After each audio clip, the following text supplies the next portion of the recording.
Hi, and welcome to Northwest Brew Talk. I'm Mike Rizzo. And I'm Michelle Rizzo. And this is episode number 18. On today's show, we're going to have an interview with Heathen Brewing in Vancouver, our brew news and views, and local music from Duke Evers. If you have any comments or questions, send us an email to nwbrewtalk@gmail.com.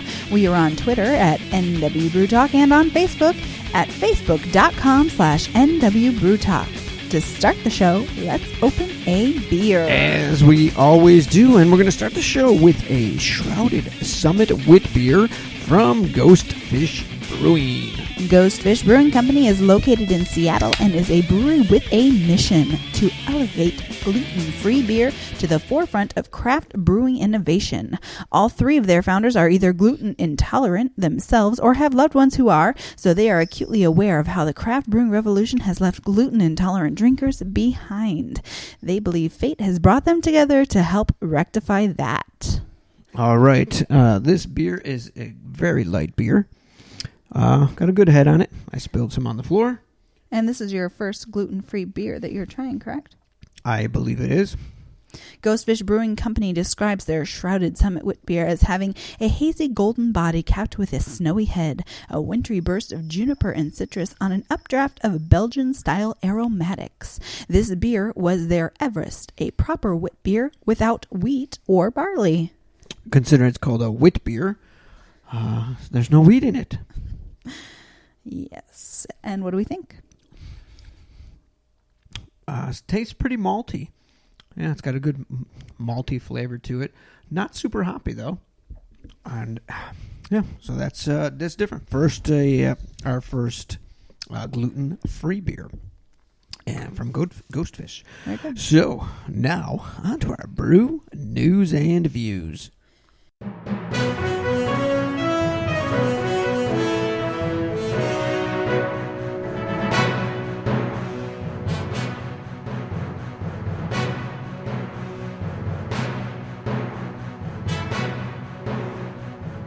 There are many beer-related events coming up, though the biggest one will be Father's Day weekend, Friday, June 19th through Sunday, June 21st. There will be over 100 Washington breweries in attendance, the largest ever gathering in one place for Washington breweries.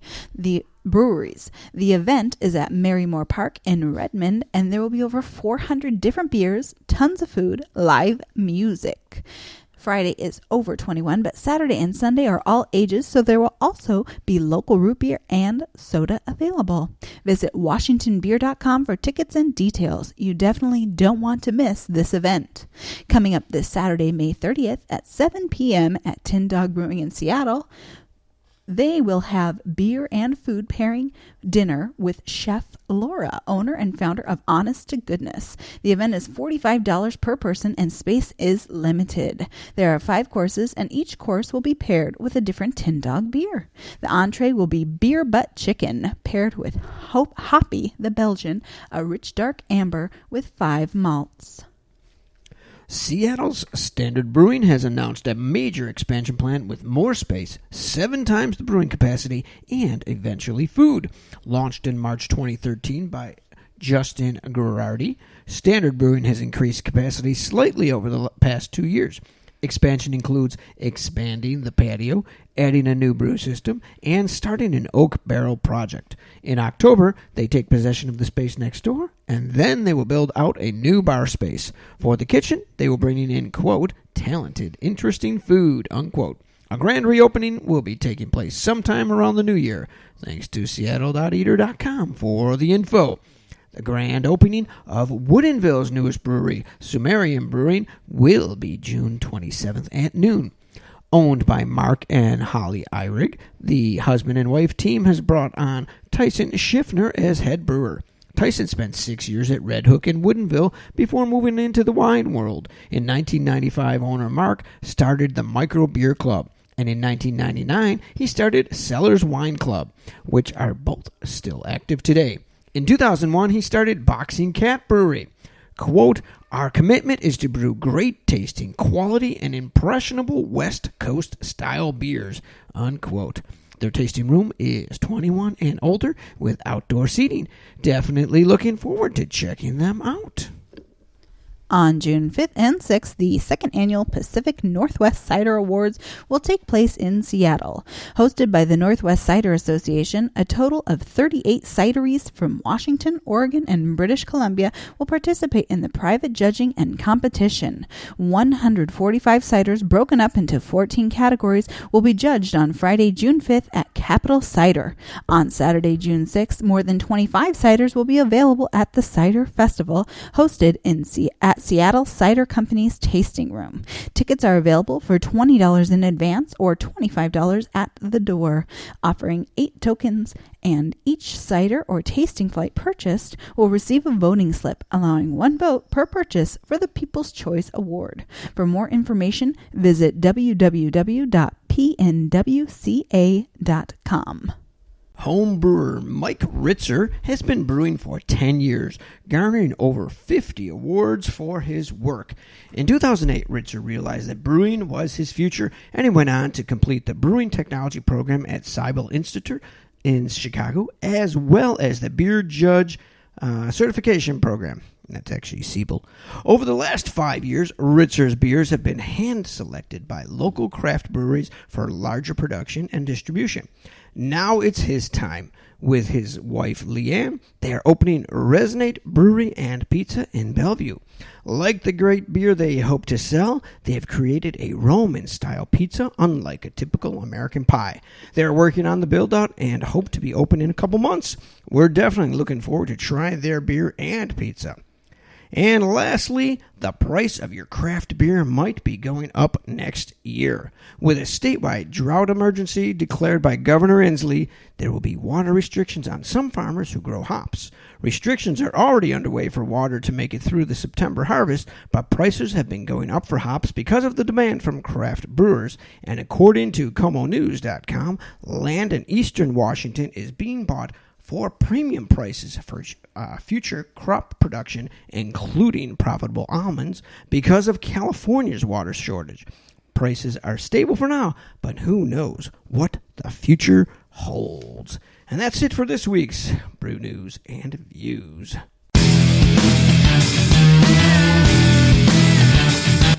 Welcome back to Northwest Brew Talk. If you want to submit news to Northwest Brew Talk, send us an email to nwbrewtalk@gmail.com. Or if you have not yet subscribed to our podcast, why not do it now? It's free, available on iTunes, Podbean, Stitcher, and other sites. And if you like us, a review and rating would be really appreciated. But even more important, tell your friends about NW Brew Talk via social media or whichever way you want. All right, now let's talk to Heathen Brewing in Vancouver, Washington. All right, we're here with Rodney Stryker from Heathen Brewing in Vancouver, Washington. How are you today? Good. Great. So you are co-owner and head brewer, correct? Correct. All right. Yep. So why don't you give us a little background on how the brewery came about? Heathen was founded by Sonny Carson. He's our fearless tribal leader. He was an avid home brewer, and I just wanted to go to the next step, like a lot of us in the industry know, get away from the mundane day job. And he formed Heathen one night, got an LLC, and before he knew it, he was buying equipment and building out a 900 square foot barn on his property, and which is where we currently operate. And I came into the picture about 2012. This whole project was getting a little bigger than he had originally hoped, and so he needed some help. So I came on board also as an avid home brewer, so he took a chance on me as being a head brewer, and here we are. Awesome. So what year did the brewery open? He had his LLC in 2010 and was doing construction and working and everything and up until our grand opening in August of 2012. Oh, okay. So you came on before it actually opened then? Yes, correct. Yep. I came on in May of 2012. Okay. So how much homebrewing experience did you have? I think I had roughly 1,000 gallons before I came on. I was, always had something going on. It seems like every weekend I was brewing. My wife was kind enough to put up with it all through everything. So I think it was about 3 years experience before I came on professionally. Okay. So a lot to learn in between all of that. Oh yeah, definitely. So what type of beers did you like to brew? I was pretty interested in just about everything. My heart in brewing is sours and wild, spontaneous fermented beers. I didn't really do a whole lot of that when I was home brewing because of lack of knowledge and equipment and everything. But I was really into IPAs, as I'm sure everyone can contest to. Big stouts, a little bit of everything. We were just getting into some barrel aging stuff when I came on professionally here, so really anything. Okay. So what size system are you running at the brewery? We run a 10-barrel brew house with 20 and 25-barrel fermenters. Okay. So you have a tap room at the brew house? I wouldn't call it a tap room. We're open 3 days a week for free tasters and growler fills to go.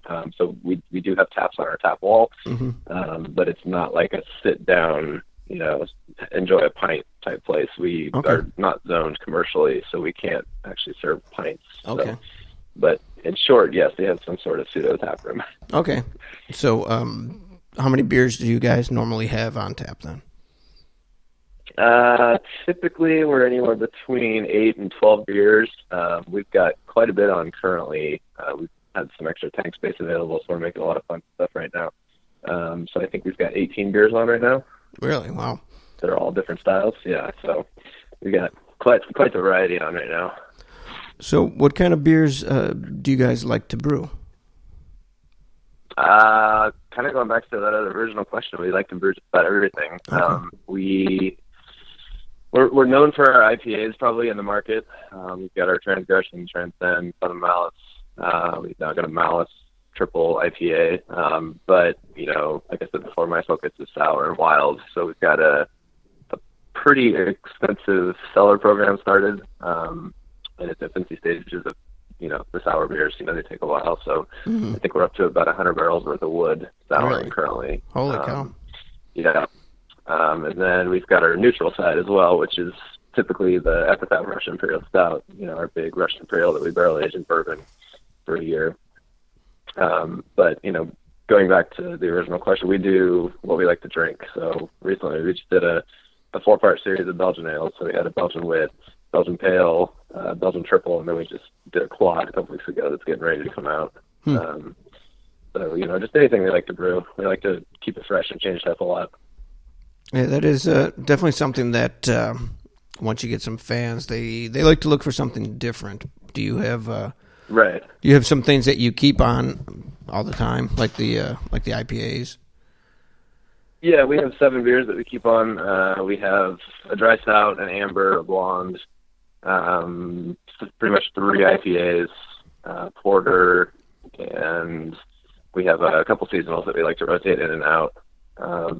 So again, very hop forward brewery. We love our hops, but we do a little bit of just about everything. We got a spring Mars on right now. Also, got a cream ale. We just did Kolsch recently. So, nice. Just whatever mood we're in at that given time. Okay. Now, do you guys try to source your ingredients locally? As much as we can, yes. We're pulling hops from Yakima Valley and Willamette Valley, with the exception of our imports. Grain, we try to stick to Great Western malting down here in our port for as much as we can. So yeah, and yeast, we get up at white yeast or whatever we can locally. Okay. So we definitely try to keep everything as local as possible. Anytime we're using fruit in a fruit beer, we definitely source that locally. So okay. Now, are there any hops or yeast that you guys prefer to use, or do you just like to go all over? We kind of go all over. Our house strain is just an American ale. We really like our citrusy, big, the name brand hops, if you want to call them those, the Mosaic, Galaxy, Simcoe, Citra, Amarillo. We really like to play around with those. So, yeah. Okay. Now, would you say that any one of your beers is like a signature beer? Transcend is our number one seller by far. We call it our gateway IPA, so it's very approachable for people that may not like IPAs, up front. But it's a very approachable beer at 55 IBUs, 6.7%. That's pretty easy going down. Mm-hmm. So that's our flagship. Okay, great. So, since you're since you don't have like a tap room or anything, what's the goal of the brewery? We are currently working on building a brew pub. Okay. It's going to be a design build project. We're talking phase 1, phase 2, phase 3 for expansion down the road. We're going to have a full pub with restaurant, hopefully wood-fired pizza. There's really nothing like that in Vancouver, so we're trying to get something off the ground on the west side here in the Salmon Creek area. Okay, that sounds good. So what kind of distribution do you have? You throughout the whole state, outside of Washington? Currently, we self-distribute in Southwest Washington. We have Point Blank distributing in Oregon, primarily Portland, with the exception of, they send stuff to Bend and Eugene every once in a while. And then in Seattle, we're with Alpha, so they cover, I think, down to Olympia now. And then we've got a small distributor out in Spokane, Great Micros.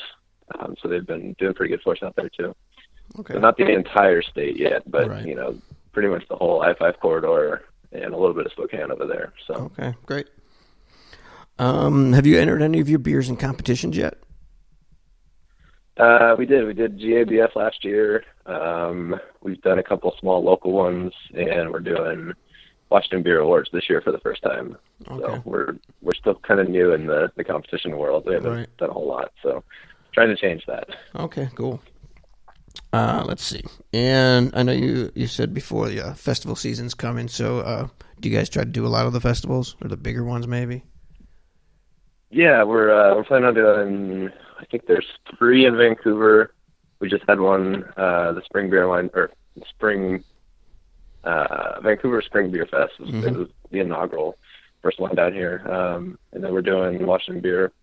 We're not doing Oregon Beer Fest this year, but there's like 2 others in Vancouver. So we're pretty busy. And we have a lot of local small events that we bring our fire truck to. We have a converted 1956 fire truck that the water tank is actually a kegerator. Nice. We do a lot of local stuff with that during the summertime. So that's pretty cool. Yeah, we're pretty busy. Yeah. So, do you guys bottle, or is it all? We do. We have a mobile bottling company that comes in, Craft Canning.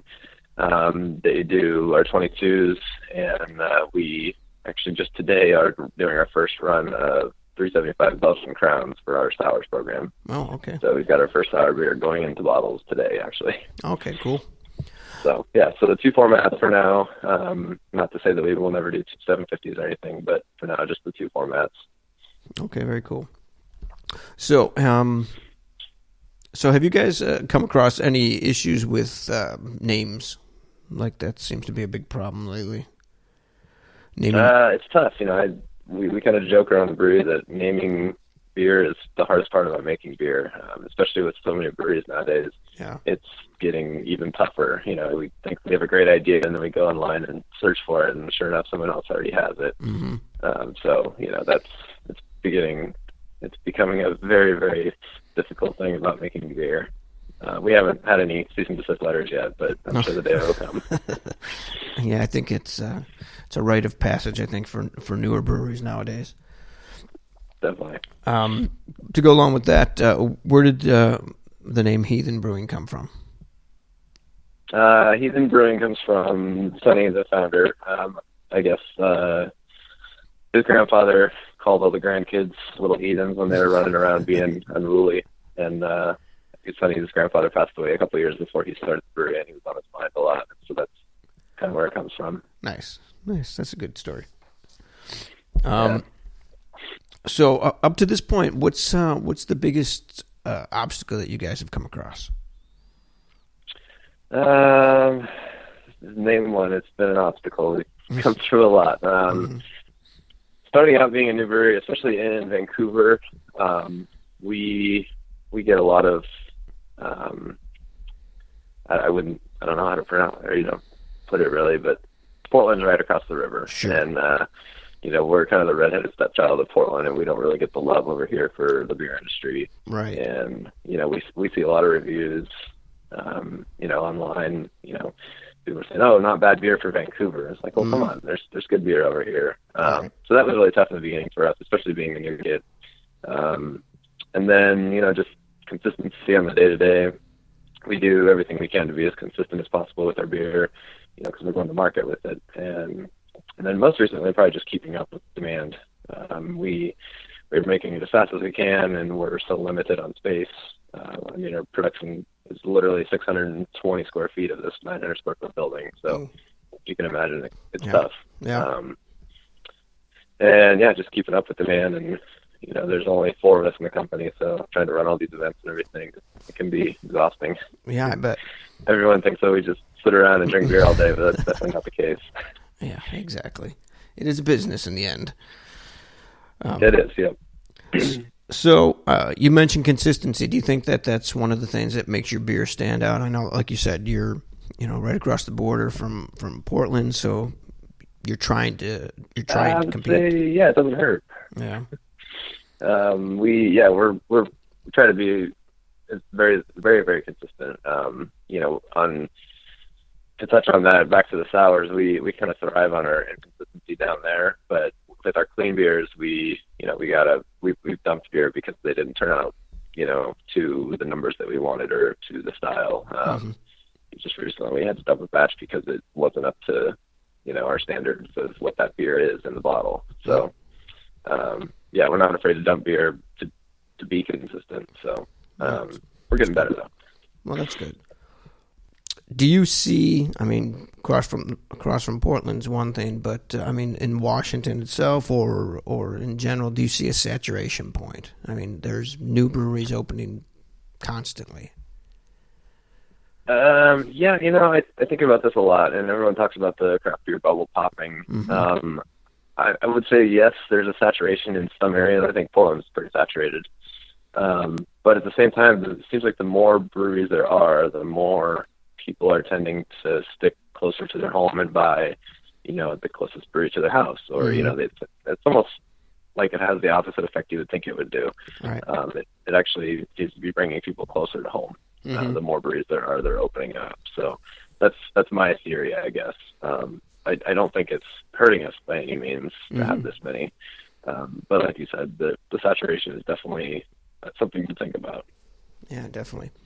Well, Rodney Stryker, Heathen Brewing, thanks for joining us today.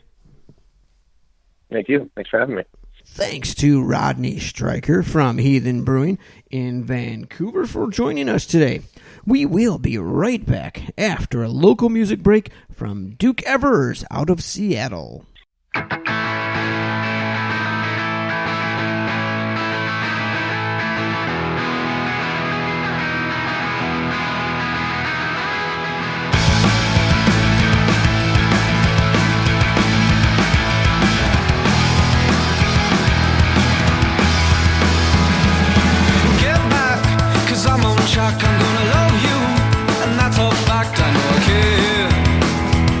I know I will.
Lions by Duke Evers. You can check them out at dukeevers.bandcamp.com.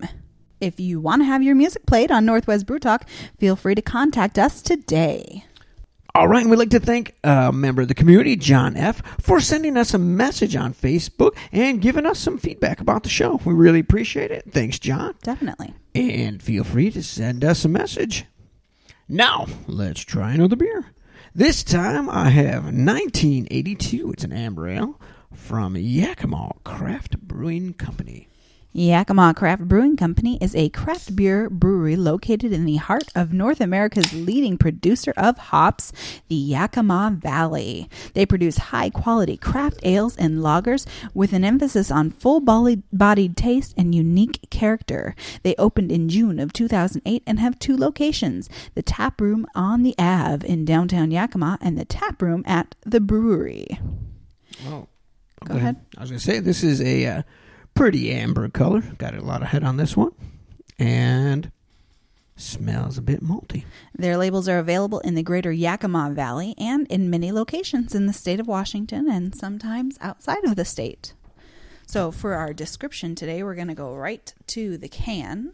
The 1982 story. Many would agree that the craft beer industry wouldn't be the same without one figure, Burt Grant.